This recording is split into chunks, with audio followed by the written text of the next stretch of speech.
Hello, my name is Micah, and I'm here to share with you my new journal, ta-da, that I made myself. And I thought it would be fun to share a flip through of this being empty and just talk about the different papers that I used. And then at the end of the video, we'll decorate the first page together. Now, I've actually made a journal for myself last year where I used all kinds of different scrapbooking papers and envelopes and things like that. So this is not my first attempt, although I have already learned a lot, even though I've only used 2 pages in this handmade journal. But there's just something about how different the sizes of all of these pages are, and although I love the look of it empty, I found it really hard to use because there's so much pattern and so many variety of sizes and things like that. So when flipping through this journal, it might seem like the pages are maybe boring, but hopefully the lack of variety when it's empty is made up by the fact that it's actually really usable. So we'll see about that. Now, the cover of this is this beautiful hand-printed paper. And I recently bought this paper pad by Park Lane. I got this on Joanne.com online. I'll link it if I can still find it, and I got a really good deal on it too. And based on the preview, I thought this was just, you know, your regular scrapbooking paper pad. But when it came, I realized these are all hand printed, and they have this wonderful paper texture. It's absolutely gorgeous and incredible, and some of these are double-sided, some are not, and it has this very papery smell in the best sense of what that can mean. And so I was like, oh my goodness, I'll have to find ways of using this paper where I can actually still feel that beautiful texture. And so I figured, why not make a journal cover out of this? And then here we have just a little space where I can, I'll put my name into it. And I didn't have any labels that were big enough. And so what I actually did was I took a tag, just your basic, you know, I think these came from, Recollections. I think that's a Michael's brand. And I just cut off that top part and then rounded the corners to just make myself a label, just like that. I may or may not decorate any further. I mean, this pattern is just so gorgeous that I might just leave it as it is. And so when we open it up,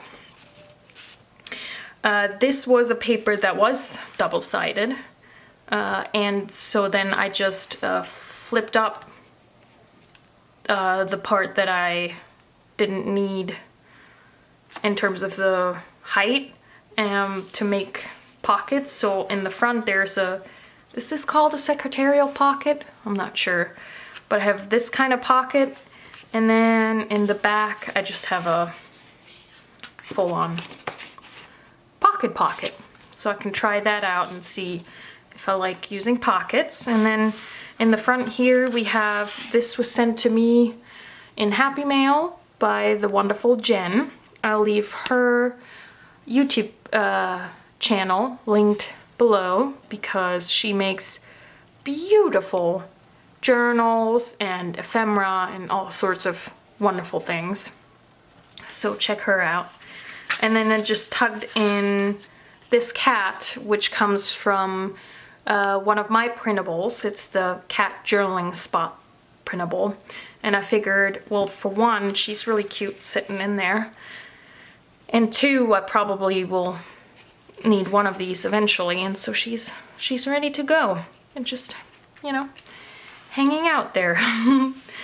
And then this first page is actually taken from a book that I found at the Goodwill yesterday.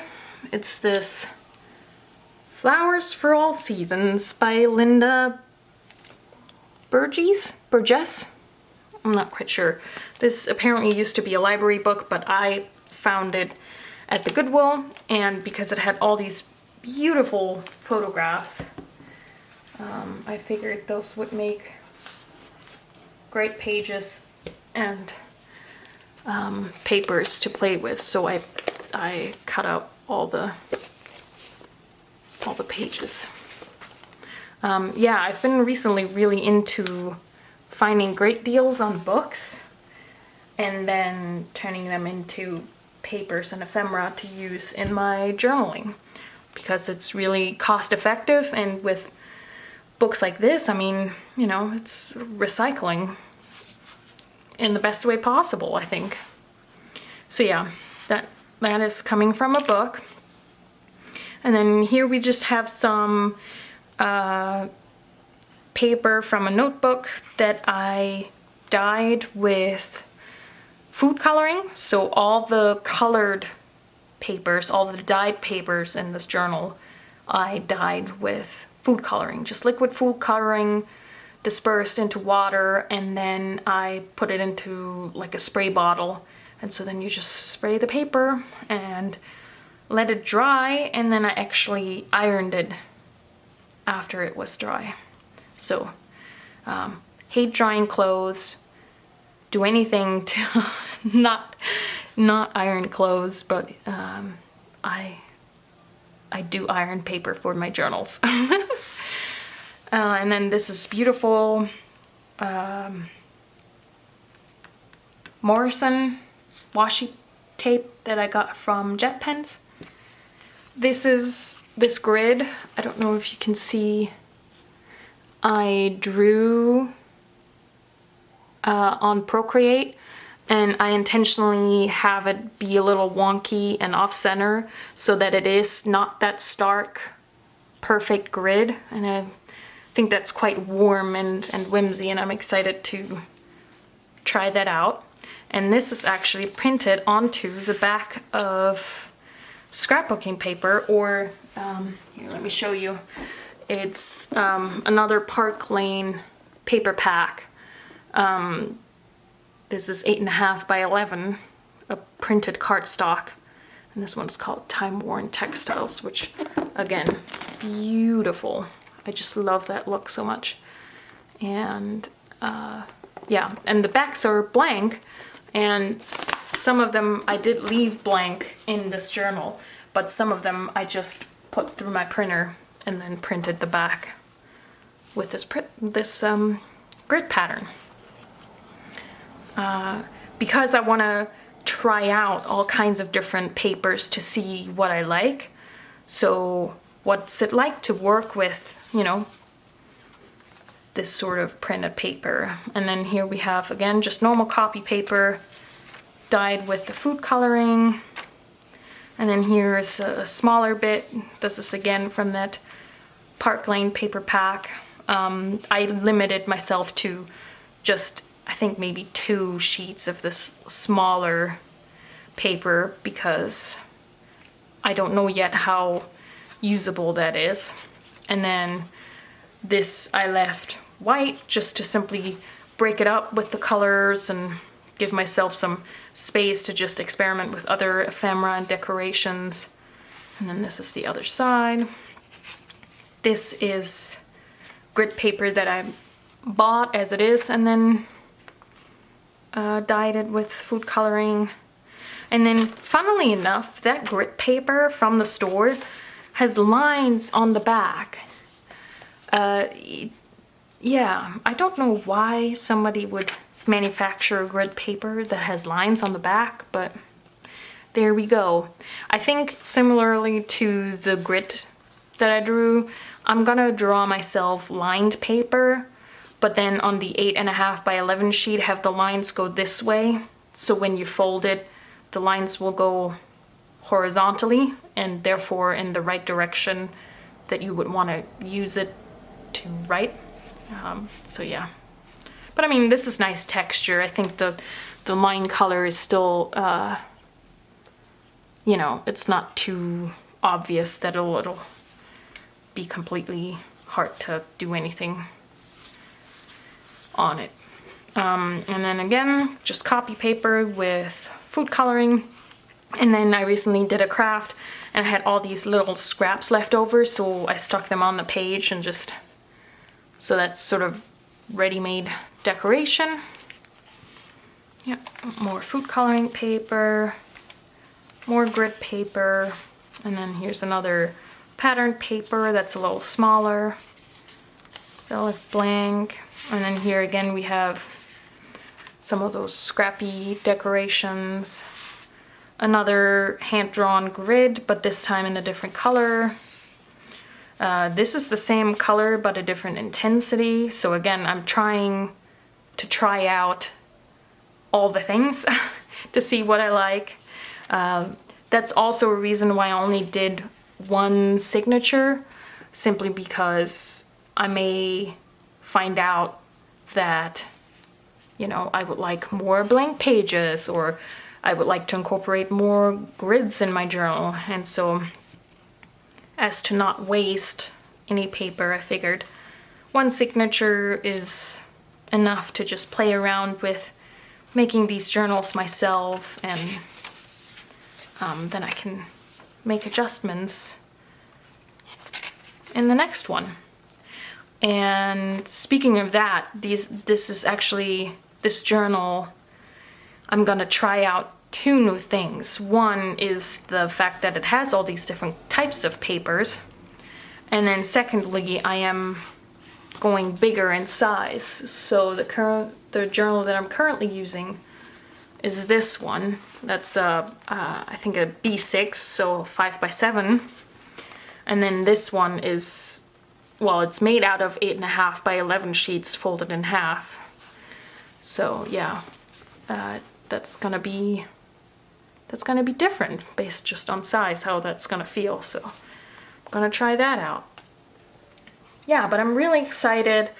It's so fun to make these yourself, and they're so easy to bind. This is just a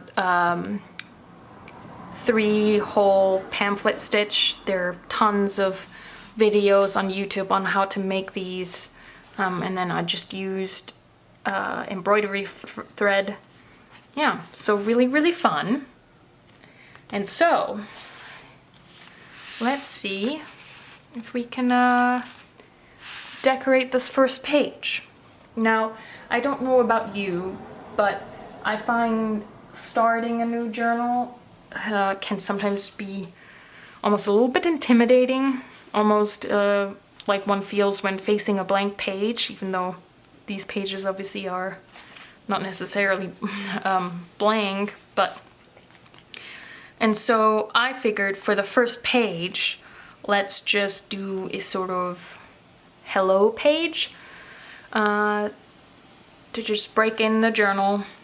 And so I took a photo of myself today, just a selfie, and then printed it out on my Canon Ivy photo printer.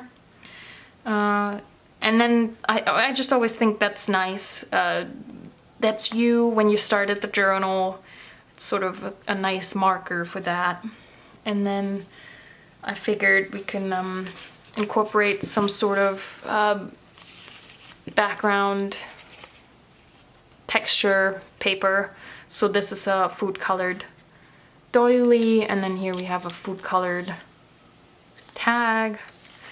And then I also have a word hello. This is a new printable in my shop with tons of words like these. And this is from a test print I did to sort of see if I liked the size and everything. And I never want to make printables that I wouldn't use myself, so I usually print it out and use it as much as I can just to see if anything needs changing. So yeah, I figured we'd just make a little hello page, and then I have these cute flowers. I don't know where they come from, but I found them in my stack of things to use, and I liked that it ties in with that green a little. Yeah, and so maybe we can just figure something out here. Or we can just layer these together. Maybe this can just be the sort of bridge between the photo and the tag. Oh, and that goes nice with that green and the hello, doesn't it? Yeah, I like that. I also don't want to cover too much of these beautiful flowers. Does that maybe need to tug in there? Ooh, do we like that? Yeah, I think we do.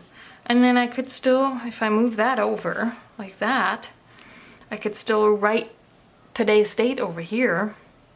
And then I currently don't have any trims, but eventually if I have a trim, I could, if I don't glue it all the way, maybe I can still add some trim to have that hang out. What do you think? Did that just come together like that?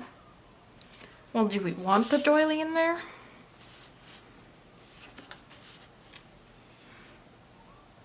I mean, I could also not have the hello and then use this as a journaling spot. That could be nice too, and then write the date of today over there.